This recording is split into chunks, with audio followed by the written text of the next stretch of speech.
A lot of my clients use Monarch Money, and when they come to me, I get asked the same questions over and over. So today I'm going to share the most frequently asked questions about Monarch Money. Hey there, I'm Brittany Flammer. I'm a certified financial coach as well as the creator of Financial Fitness. If you want money setting up your Monarch Money account, in the comments down below, type help and I will reach out to you with more resources. First question, where is Monarch available? Currently, it's only available in the US and Canada. The only currency it supports right now is the US dollar, but it does link to quite a few Canadian banks. How does the trial and membership work? So Monarch gives you a 7-day free trial. That's not very long. If you use my link below, you can get a free 30-day trial. You do have to enter in payment information before you can do your trial. Now, this is annoying to a lot of people because they're just trying it out. They will automatically charge you at the end of your trial, but they're very transparent. When you log in, it shows you, it's very obvious how many days you have left on your trial. They will email you before the trial is over so that you can cancel. And you can cancel during that free trial at any time, and then you won't get billed. How does Monarch work with family members? Well, you create your account and then you can add family members. You just need an address for a family member and they will get emailed a link. They can download the app or log in on the computer. They will have their own login information, but they will see the same information that you see. It will be the same budget, all of the same accounts linked. You can also add a financial advisor if you want to be able to share it with someone that's helping you with your budget. I have a lot of clients that like to do that. If you want them to have access, it's temporary access for, I can't remember if it's 30 or 60 days, but you can rescind it at any time if you want. Can I hide an account or transactions? The answer to this is yes and no. I get asked this because sometimes someone doesn't want their spouse to see an account, or maybe they are on an account with their child and they don't want to see all those transactions. So the way it works is any account you're linked to is going to automatically import and show all of the transactions. Now you can hide an account, but when you hide an account, it doesn't make the transactions disappear. It doesn't really hide them. It just means they won't count against you as an expense or as an income. They won't show up in your cash flow or in your budget. The transactions will still show up in Monarch Money. They will still get categorized. They'll just have a little I with a line through it, so they're not counting against you. You can also hide individual transactions, and you can set up rules so that specific accounts or specific transactions linked to a specific account automatically get hidden. But essentially, if you don't want all those transactions imported, you don't want to see all of the transactions, don't link the account. So there's no way to actually hide an account or transactions from your spouse or child that's also using the app, because they will see the transactions even if they're not counted.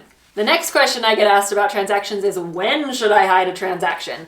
My answer to that is very minimally and very carefully. A lot of people like to hide a transaction if it's a one-time purchase and it makes their cash flow look bad. It makes it look like they went way over budget, and so they try to hide it. But you do not want to do this. Say you go buy a new car or some major purchase that isn't a normal purchase, you still want it to show up. You still want it categorized. Your cash flow might be more red than green, and that's okay. Look at mine in the past several months. It's been more red than green. We've spent more than we've brought in almost every single month, but that's because we're doing a major house renovation project.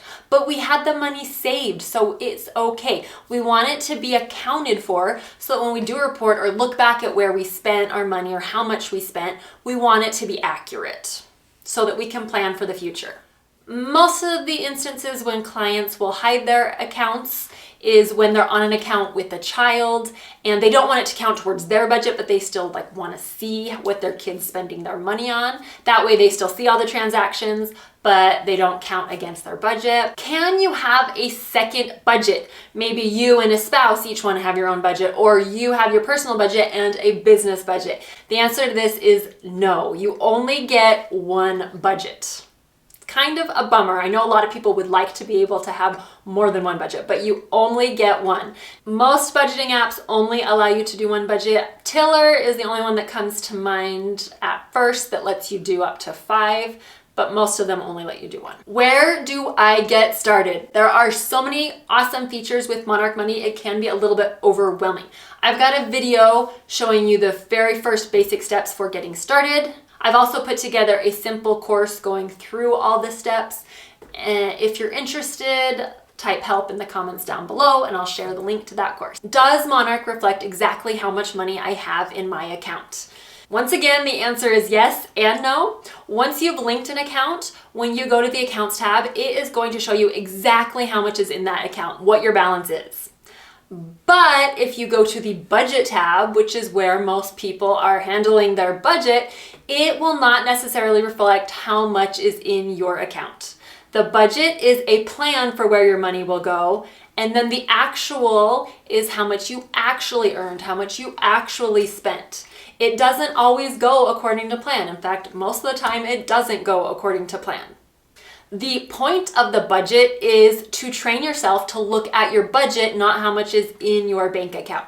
So if you are buying groceries, look at the budget to see how much money you have left in that specific budget, as opposed to looking in your checking account, seeing you have money and spending a lot more at the grocery store. How in the heck do transfers work? A transfer is anytime you're moving money from one account to another account. So this might look like money from your checking account, you move to your savings account for your emergency fund. That is a transfer. It does not show up as an expense because you still own the money. It's still in your account, so it's not being counted as an expense. This means it will not show up in your cash flow. So if you transfer money into a savings account for your emergency fund, that's showing a high savings rate. It's not showing that that money left your account. Credit card payments are also categorized as a transfer.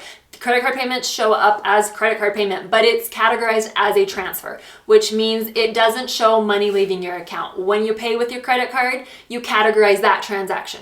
When you're paying off the credit card, that's counted as a transfer. So you won't see any expense for credit card payments because they are transfers.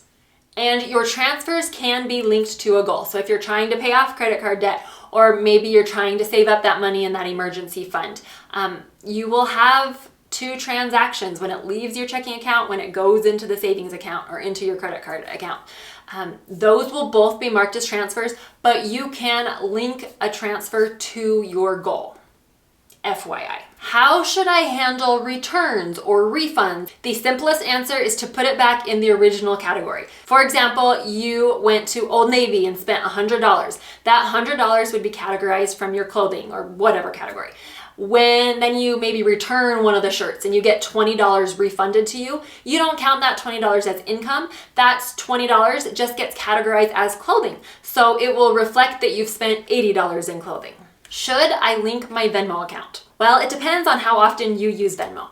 If you only use it a couple of times a month, I recommend not linking it. If you're using it a lot, then it might be worth it for you to link it. Majority of my clients don't link it, but just to give you an example, if your Venmo account is not linked, whenever you buy something with Venmo, you will have one transaction show up. And that one transaction will show up as a transfer, but you have to categorize it. It's easy to just categorize one transfer if you do it occasionally. If you link your Venmo accounts, you're gonna have two transactions show up in Monarch for every time you buy something with Venmo. You'll get a transaction showing up when the money comes out of your checking account and a transaction showing up going into your Venmo account. So there's just a lot more transactions. You want to make sure one of these transactions is a transfer, one of them gets categorized. How do goals work? We've all got money goals, and so lots of people want to start by creating lots of goals, but it's kind of tricky and it's not super user-friendly. The goals work great if you have like long-term savings goals where you're not going to access and use the money very often. So maybe for a house down payment, or like we hardly ever touch our emergency fund, so maybe our emergency fund. Something where you're not using the money in it often works great as a savings goal. Or if you're trying to pay off credit card debt, you can do a debt goal for your credit cards. I don't recommend using a goal to pay off debt for anything else, because in order for the goals to work, you want transactions being fed. So you have to link to that account and have transactions being imported. So credit cards will link and the transactions will get imported, and you can link your transactions to the goal. But your goal must be linked to an account. So if you're saving up for a house down payment, the savings account where you're actually putting that money needs to be linked in Monarch. Or if you're paying off credit card debt, that credit card needs to be linked in Monarch in order for the goals to really work. That video I mentioned right there for getting started with Monarchs right there. Otherwise, type help in the comments and I will share more information with you. Thank you so much for watching. See you in the next video.